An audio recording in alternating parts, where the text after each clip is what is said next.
Equilibrium has been born now. And it's very exciting that Equilibrium has performed the Rijks Progress. We've had our first 10-day retreat together. Prior to that, we had a short summit of a couple of days in Amsterdam. The team is working not only with me, but with Jackie Reardon, the top sport coach, and with a yoga coach, and we've had guests coming in like Reimbert de Leo and Natalie Dessay and Daniel Harding, you know, people really sharing their experience with us. And I'm super excited to bring these singers to Ojai. I know that the response to them from the Gothenburg Symphony, with whom they sang in December, was just, they're fabulous. They're fabulous. I'm really, really super excited to be with these younger colleagues and to share the magical experience that Ojai can give to them, and then also what they can give to Ojai and to the audience there.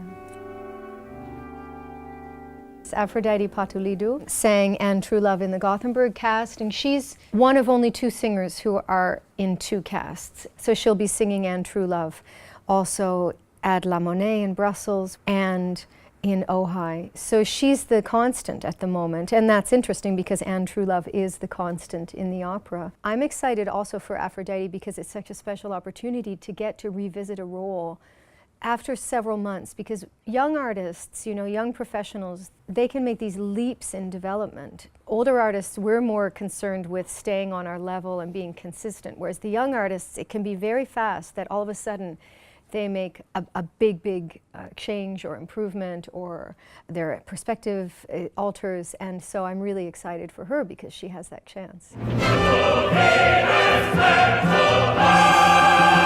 It's a fully staged production. I mean, we call it semi-staged, but every singer knows that the word semi-staged means fully staged with less rehearsal time. The thing about Linus Fjällbom, when he came to Paris for the 10-day workshop to work with the singers, he said to me, do you think we should try and stage it? Because I've only got, 2.5 days. I said, oh, well, we can try. He did it. He did it in 2 days. It was extraordinary, and it wasn't like him saying, this is how the show's going to go, you stand here, you do this. It was still collaborative, and that was the most amazing thing with him, is that he created a collaborative experience working in a very, very fast way with these singers who had already had, 7.5 days of really intense work, not just on the rake, but on focus and discipline and so on. And I think everyone was just in the zone to take on his way of working. So yeah, it's fully staged. I mean, I think the premise of the staging and the concept, in a way, of the opera is that this is a troupe of performers. It's a troupe of people, witnesses, you could say, who get together and they tell stories.